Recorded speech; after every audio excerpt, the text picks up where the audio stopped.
Bonjour à tous, bienvenue. Donc aujourd'hui on va voir avec mon process Icones Show ici, donc vous le charger, donc il est dans la description de la vidéo. Donc il ressemble à ça. Donc c'est la même architecture que celui que j'avais fait il y a quelques années, hein, avec quelques petits changements évidemment, mais ce sera l'objet d'autres vidéos. Donc ici ce qui nous intéresse, on va voir comment créer une S2, pardon, une couche soufre une fois ionisée, donc S2, synthétiquement en fait. Donc imaginons que vous avez eu une nuit, vous avez fait le H, le O, mais vous avez oublié de faire le S, ou les nuages sont arrivés, vous n'avez pas fini. C'est embêtant, mais vous avez envie de traiter votre image. Donc certes, cette méthode, elle est un peu à titre indicatif, hein. C'est pas super de faire ça non plus, quoi. Mais pas mal, ça marche en tout cas. C'est une petite alternative. Donc là, on va partir du principe que vous avez chargé vos images H-alpha et O3 et qu'elles sont déjà traitées. En fait, vous avez retiré le bruit, augmenté un peu les détails, les contrastes, elles sont en non linéaire, elles sont prêtes à faire les mixages. Donc, on arrive ici, création du S2 synthétique, hein. Donc là, on va commencer par créer les extensions, le bord, en fait. Donc, c'est un pixel mat, hein, vous voyez il y a beaucoup de pixel mat, hein. Création des extensions. Donc là, c'est une grosse formule issue de pas mal de bricolage, une moyenne, un si, tilde, il y a plein de choses. Donc là, elle prend en compte votre image O, donc il faut qu'elle soit nommée O, et votre image H, pardon, il faut qu'elle soit nommée H, pour l'H alpha et O3 pour le O. Create new image, donc là il va nous créer une nouvelle image qui s'appellera S. C'est le début de notre S2. On peut l'appeler S2 si vous voulez, hein. Pour le reste, ce sera plus simple de l'appeler S. Petit carré, voilà. Ça fait un peu peur, hein. On se dit, oula, c'est quoi ça? On ferme. Donc là, on a le bord de notre image S2 en fait. Voilà à quoi ça va ressembler le bord déjà. Ensuite, vous voyez que c'est noir ici. Donc il faut qu'on rajoute ce que j'appelle le cœur. Ici, il s'appelle masque cœur parce que c'est le cœur de la nébuleuse qui est un peu noir. On ne veut pas que ce soit noir. Donc on va créer un masque qui va sélectionner que le cœur pour venir rajouter le cœur ensuite. Pareil, grosse formule. Vous pouvez essayer de modifier, hein, c'est pour la mettre à votre sauce, mais j'ai mis le temps à trouver quelque chose de correct, hein. Donc vous pouvez jouer, mais dans un premier temps, essayez comme ça marche très bien. Donc pareil, create new image. Il s'appellera masque cœur, hein, c'est ce qu'on veut, parce qu'on veut ajouter le cœur.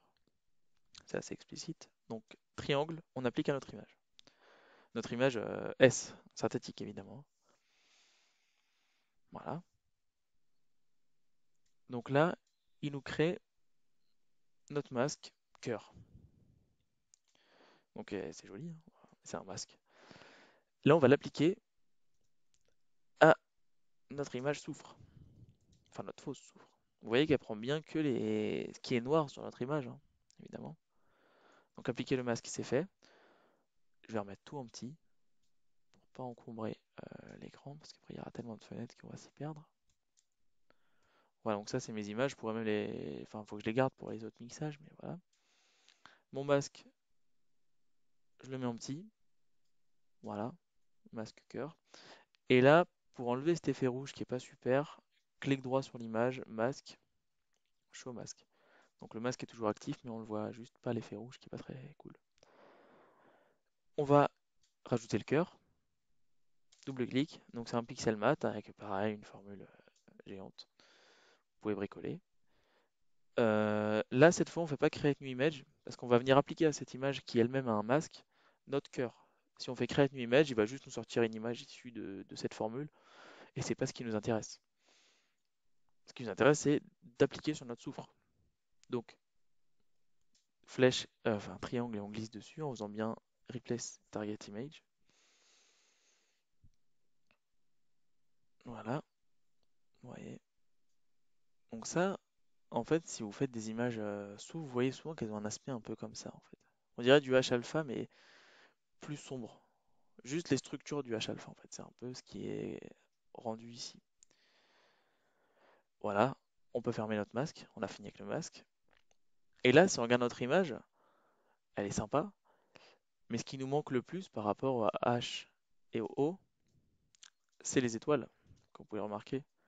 Il y a des petits points là, mais bon, ce sera pas assez. On va avoir un gros problème de chrominance au niveau des étoiles parce qu'il manquera sur une couche des étoiles. Donc elles seront soit bleues, soit rouges.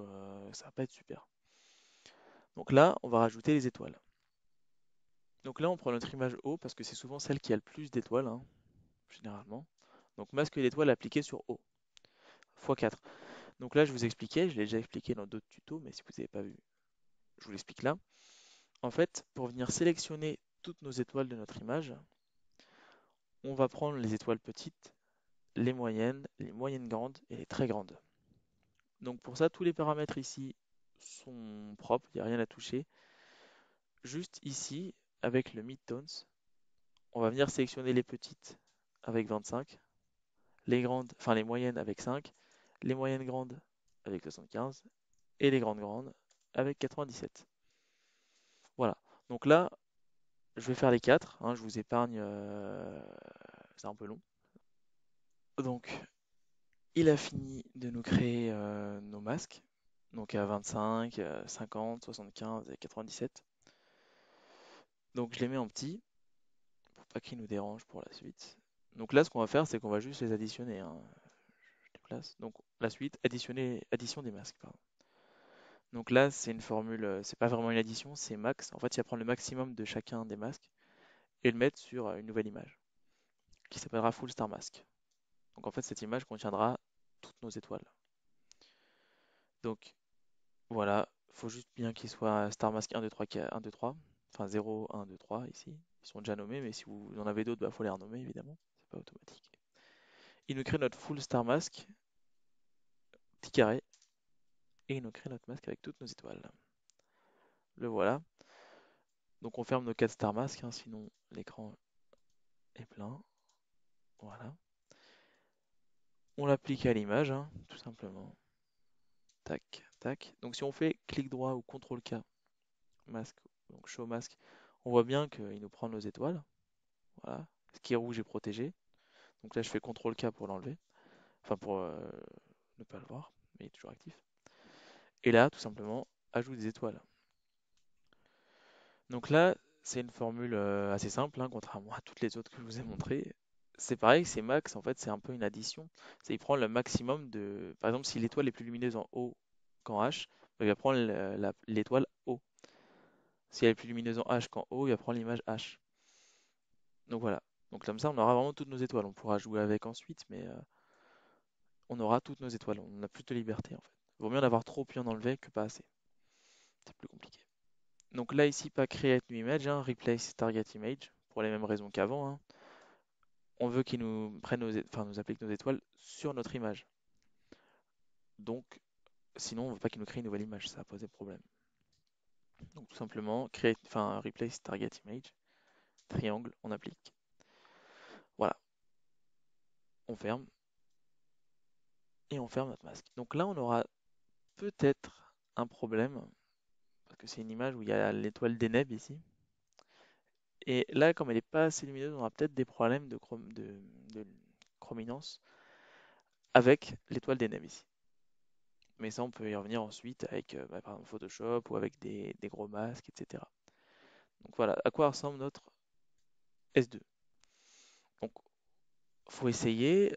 Cette technique marche pas sur toutes les images forcément, hein, c'est un peu un titre indicatif, hein. Si vous avez vraiment une grosse différence de signal entre le S2, le H-alpha et le O3, là, il y aura un problème. Moi, souvent sur les grosses nébuleuses comme ça, comme le Sorcier, la trompe de Céphée, North America, ça marche plutôt bien. Donc là, il s'appelle S, je le mets en petit, et là, je vais vous montrer des mixages, en fait, par exemple, hein, quelques mixages, par exemple celui-là, pour voir que ça marche. Parce que oui, c'est ce qu'on veut. Donc là, c'est une formule, hein, donc ça fera l'objet d'un autre tuto, donc, pardon, tous les mixages ici, différents. Donc là, c'est une formule bricolée, hein, qui donne, moi je trouve, c'est ma préférée, en fait, la V11, c'est celle qui donne des vraiment très très belles couleurs en SHO. Create new image parce qu'il va nous créer une SHO. Il ne faut pas oublier ici de mettre RGB color, sinon elle sera en monochrome. Et nous on veut de la couleur. Rien à toucher, le carré. Voilà. On va faire un petit retrait du vert à 80% pour que ce soit sympa. On l'enlève. Voilà. Tac. Et vous voyez qu'on a une image SHO. Voilà, une image SHO alors qu'on n'a pas de S. Ce qui est plutôt mal. Je suis étonné qu'on n'ait pas de trop de problèmes avec l'étoile des Neb ici. Ça doit être de la chance. Ça doit dépendre des images, hein. Vous voyez que c'est une image quand même pas mal, hein. Bien sûr, il faudra retravailler les étoiles ensuite, hein. Ici, couleur des étoiles. Ça fera aussi l'objet d'un autre tuto. Faire une palette étendue qui est déjà un tuto aussi. Mais voilà, donc là, ça vous permet de, si vous comptez faire l'US2 plus tard, de voir ce que votre image pourra donner, voir si elle vous plaît, ou alors si vous voulez juste faire du HOO, pas vous embêter à faire le S, ou alors si vous voulez, vous avez tout simplement la flemme de faire du S, ou alors que vous n'avez pas assez de beau temps, ou etc., vous avez publié votre image, vous pouvez faire cette technique. Donc c'est du mixage, hein, on va dire que c'est autorisé. Enfin, il y a rien qui n'est pas autorisé en astro, mais voilà. Après, vous pouvez faire plein d'autres traitements, faut essayer. Je peux vous montrer, donc je vous montre la S, la vraie S que j'ai faite. On voit qu'il y a quand même une petite différence, hein, c'est pas du tout la même image. Il y a quand même des ressemblances, hein, globalement c'est à peu près le même signal, mais il y a des différences. Mais ça marche très bien quand même, hein. Faut pas... On peut chipoter, certes. Mais bon, moi cette image personnellement me satisfait, hein. Bien sûr, elle n'est pas finie, il faut approfondir le traitement, mais elle a une tête SHO. Donc si je vous montre par exemple, je vous montre un dernier, pardon. Donc celui-là c'est mon préféré. Mais je vous montre un dernier mixage qui est SHO pur. Donc pour le rouge S, vert H et bleu O, qui s'appelle SHO. Je vais voir à quoi ressemble le SHO pur en fait, hein, bien évidemment. On ferme. Donc souvent le SHO pur, il y a vachement de vert, d'où le retrait du vert. Les choses sont bien faites. Il y a un peu de magenta ici, mais ça on l'enlève après, pareil. Voilà. Donc pareil, ça c'est un SHO pur. Donc on peut le modifier, hein, on peut jouer avec les couleurs, mais on voit qu'on a une image, un rendu qui n'est pas rouge comme du HO. On a du SHO avec du faux S. Voilà. Donc on peut fermer, hein, faire la suite du traitement, etc. Voilà. Donc je vais vous les ouvrir les, les trois à côté pour vous montrer. Donc cette méthode, j'en ai pas encore une pour créer un O3, hein. Ça viendra peut-être, je suis en train de travailler dessus. Mais c'est déjà pas mal de pouvoir créer un S. Voilà, donc voilà notre SHO. Voilà, donc j'espère que ce petit tuto vous aura plu et n'hésitez pas à liker. À bientôt!